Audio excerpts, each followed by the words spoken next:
Good morning everyone, welcome back to my allotment diaries. My name is Emma, these are my allotment diaries. I would love for you to subscribe to my YouTube channel if you are new to my channel. I also have an Instagram, a Facebook page, a TikTok and a blog as well, where I post everything to do with allotments and growing your own food in a way that is simple and easy to understand. There is no like gardening jargon going on here. We don't talk about things in terms of mulching. We say whack on a load of compost. We don't say we're going to sow seeds in a drill. We say we're going to whack in some seeds in the ground. That's kind of how we do things around here. So if that sounds like something that's interesting to you and you want to know how to grow your own food in a way that's really just simple, down to earth, if you pardon the pun, and just easy to follow, I'm your girl. Come and follow me. I'm also writing a book at the moment. I'm going to self-publish. If you've been following my journey with writing my own book, you might know that I had like 3 publishers interested at one time in publishing my book, and they were all very excited. One of them was actually Bloomsbury, which was incredible, and I was having like conversations and meetings with them, and it was all very exciting. All 3 of them have now dropped me and decided that there is not a market for allotment gardens, and that it's just too niche and people aren't interested in allotment gardening. I want to bring allotment gardening to the masses. I think there is interest in it. I think more people than ever are growing their own food now, and I think you don't need an allotment plot to be able to create an allotment garden. You can use a little space in your back garden at home. You can change your entire garden into it. You can have a balcony, you can have a patio. And I think it all comes under allotment gardening, because allotment gardening is a feeling, it's something you get completely addicted to, and it's essentially growing your own food. So that's where I'm coming from. So look out for my book. I'm going to self-publish it now in the next few months, fingers crossed. I actually wrapped up today for Arctic conditions, because I know that this week in the UK we are due a really awful cold spell, and it's going to snow like the whole week. So I've wrapped up in like Arctic conditions, and it's actually not that cold today, so I am sweating. It feels like summer to me today. I have a very exciting job to do today. Now, it's not the best job to be getting on with if we're due snow and ice, but I have a plan for that as well. So let's go and get on with it, shall we? That's what we do here, we just get on with it, you know? No faffing. Just a bit of an overview of the allotment plot this morning. I know it doesn't look like much right now, but it does look like spring is coming. I mean, you can see the daffodils and the tulip bulbs all starting to come up. So it's not as dark and brown and like greyish it sort of appears on the surface, if you know what I mean. Even though the clouds are looking a bit grey today, it looks like it might rain.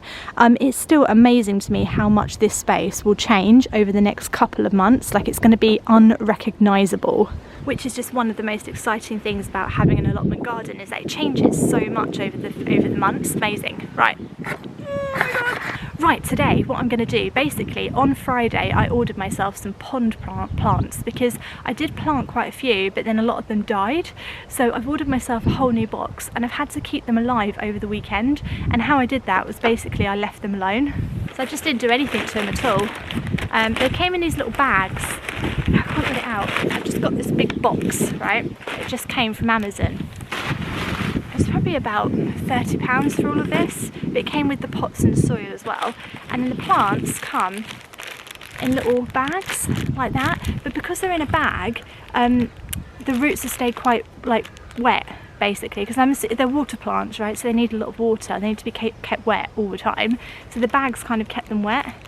So I just thought, well, I'd leave them in the bags then, and they seem to have done all right. So I'll show you which ones I've got. I've got the Juncus effusus, which is like a grass one. Got some more of this. Oh, it's hard to tell when it's in the bag, I know, but this is an oxygenating plant. Now, if you have a pond, you need a lot of oxygenating plants in there, because it helps to keep the water clear and put oxygen back in it, I want to say. I don't know for a fact if that's what it does, but oxygenating plant, something to do with oxygen, so that's really good. So this is an Egeria densa. And then this one is quite a pretty one. This one might die though, unfortunately. It's water forget-me-not. So Myosotis corpioidis. Why are plants in Latin names in gardening? I just feel like it segregates a whole audience of people who just want to grow normal plants. Like, just call it a water forget-me-not.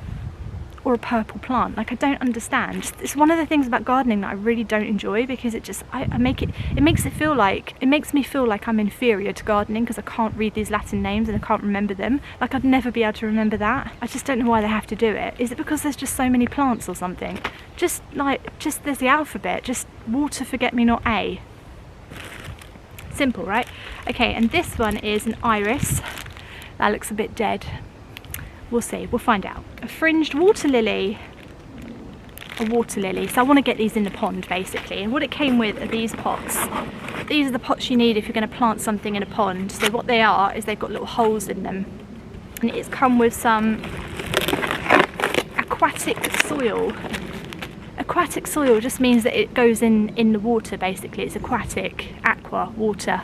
So it just, I think it holds the water better in there and everything, and it contains all the minerals and stuff that the plants will need.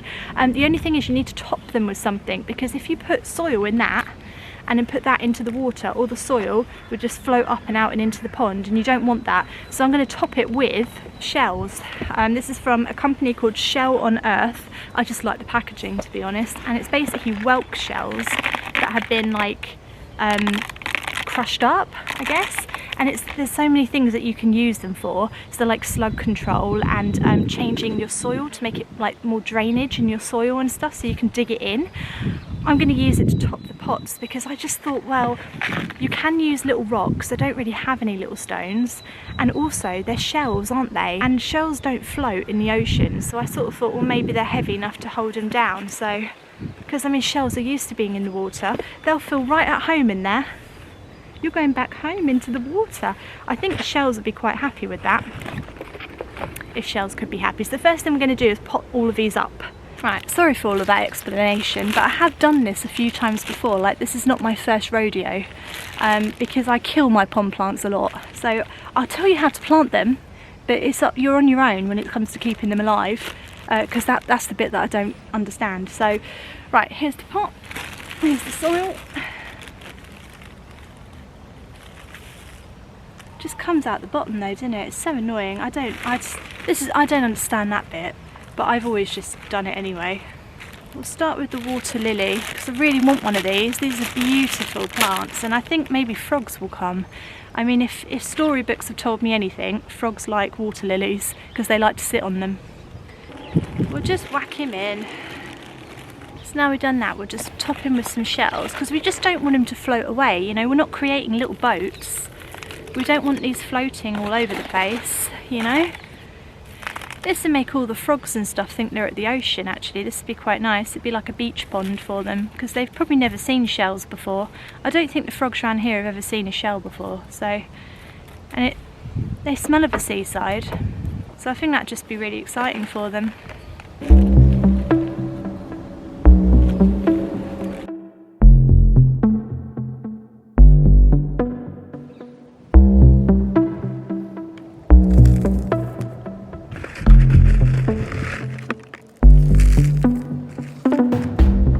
So it's going quite well so far. So all of them are filled. Got the little stones in and everything, the little shells, whatever they are, just to weigh them down and keep them in place and stuff, stop the soil from flying away. I mean, like I said, I have done this before, so maybe that's sort of helping me a little bit, but it does feel like it's going quite well. It's a nice change to get here and feel like I know a little bit more like what I'm doing, because I feel like an expert now. Right, so we'll take them over to the pond. Whack them in. So in terms of like the depth that you've got to plant them at, I think basically they've just got to be sticking out the water a little bit, like these ones are. So these are the two that survived, and it's sort of sticking out the water a little bit. I say survived, I mean this is the one that's probably doing the best, and there's a little one under there. Oh, they do that sometimes. They just come out their pots and fly around. I mean, if he's happy to do that and swim, I don't see why you can't do that. Oh, that water is freezing. What I need is like waterproof gloves, but I don't have any. Should have brought my marigold gloves, but I didn't think of that. So I sort of think water lilies sort of need to go like there maybe. Oh God, oh, there goes the dirt. Now you know what, that's the right depth, because look, that's just coming out there. That's about right, I think. You see how they're sort of sticking out on of the water like that. That's good. Alright, cool. Oh, no. Down you go. Sort of thing like there, but I don't know what that is. There's something in there, guys, and I don't want to put my hand in. I'm going to have to put my blooming hand in and investigate what that thing is in there. Oh, it's a dead plant. Oh, God. One that didn't make it, guys. You can take the dead plant's place. Try not to die. Oh, God. Oh, God, it's so cold. Like remains of other plants that once lived in there that I'm now having to fish out of my own pond. So when I say I'm an expert, you know, I'm not. Are you?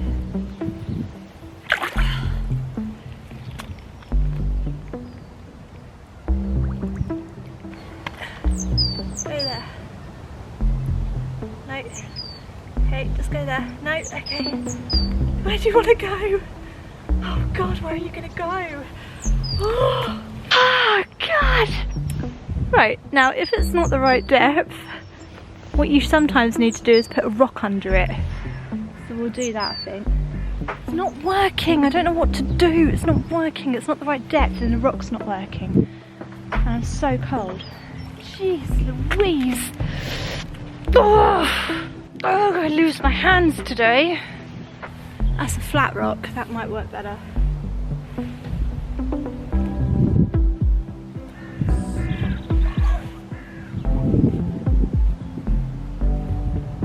Oh God. It's so cold. This is not the time of year to be putting pond plants in a pond. Just don't do it. Don't do it. So the last one is the oxygenating one, and that one you just throw in. This is the easiest one.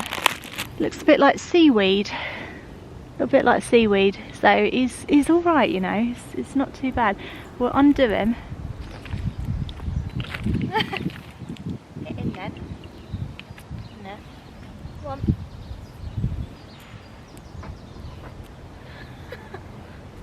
I'm not sure if that's right. But, wow. Anyway, there he is. So I think the idea is that they've sort of got to stick out the water a little bit, and that's how you know that they're in at the right depth. This one here is the one I'm struggling with because he's so small. I've weighed him down now because he's a bit wobbly on there. I don't know what else to do because he can't really go anywhere else. He could go over there though, couldn't he? I could try him. There's always one plant that's got to be really bloody difficult, you know? You're like, why can't you just be like all your mates? I really want him to go here. But I don't know, I don't understand why it's not letting me put it in there. No, that one's fallen over now. There. Oh, he's fallen over. Oh God, somebody help me. Somebody help me, anybody. You look like you've died. Why? Why are you dying? Why? Why?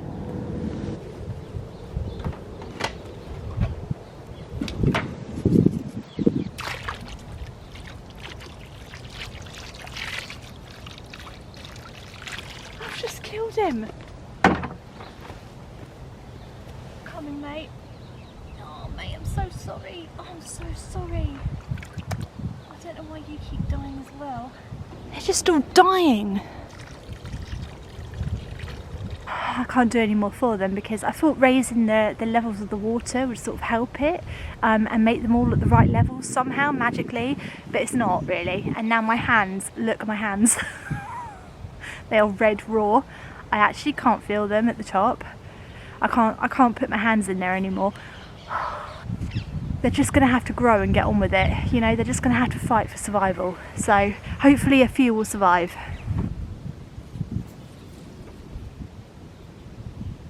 Right, assuming I haven't lost my hands. Now I'm acutely aware that it's going to get really cold this week and snow and everything's going to frost over.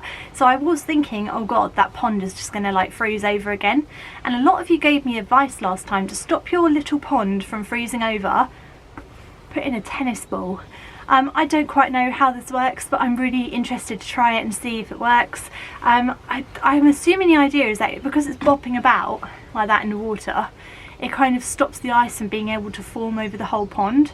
So that would be good, because I think the ice might just kill them all off, to be honest. Especially if they're not sticking out the water properly yet, because they've still got to grow. So I'm going to throw in a tennis ball and we're going to see if this works and stops the ice forming.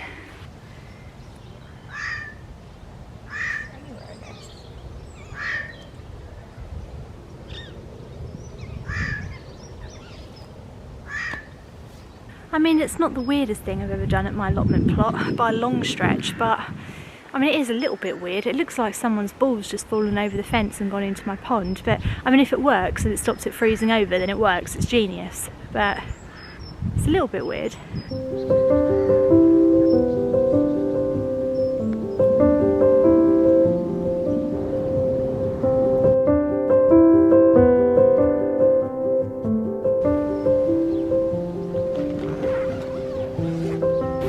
Said my spray thing was wrong. No, it's fine. What are you talking about? Nobody knows. Nobody knows what they're talking about. Spraying! There we go. That's some garlic. Just spraying everything with garlic spray, because I think it keeps most pests away, actually, garlic spray. I've just sprayed my garlic with garlic spray. Do you think garlic minds being sprayed by garlic spray? I don't think garlic minds being sprayed with garlic, does it? Would I mind being sprayed with human juice though? Probably. It's hard to tell, isn't it? Well, I hope it doesn't mind. I don't think we'll ever know, guys. I don't think there's an answer to that question, because garlic can't talk. There we go, guys. Some garlic spray. So I just thought I'd let you know a couple of jobs I'm going to be doing this week, hopefully this week, fingers crossed, if it doesn't get the weather doesn't get too crazy. This archway here has had it, I think. So if I stand back here, you'll see the damage. It's just ridiculous. I mean, both of them are pretty poor, but I think the one in front I can probably save because it's still quite tall and I can dig that in a bit more. The second one is obviously like a foot smaller and it's all bent out shape. So I've got a new archway for there, and I'm going to take this one down, get rid of it, put the new archway in, and then I've got some more mesh. So I'll mesh the whole thing, and I'm going to show you that whole process because I get a lot of questions about my pumpkin arch, and in particular like how I made the structure and how it sits here and stuff. So I'm going to be doing that this week, hopefully, showing you that. And then I've got another archway which I'm going to put up at the back of my plot, and that's where my sweet peas are going to go over. So I want a sweet pea archway this year as well. So there's a couple of jobs that I'm going to be getting on with this week. I hope they help, because I do get a lot of questions about that sort of thing. Right, I'm freezing and that's all I can really do today. So I'm going to call it a day, get home. Hope you've enjoyed this vlog today. Stay tuned for the pumpkin archway vlog, which should be coming this week. If I can't get here, then it will be up next week, just because of the snow. I want to actually be able to do it properly and not have it fall down halfway through the year. Hope you've been enjoying your allotment plots. Thank you so much if you subscribe to my channel, and stay tuned for lots more allotment vlogs to come as we get into the spring and stuff actually starts to grow. It's an exciting time of year, guys. Get excited. See you next time. Thanks for watching. Bye.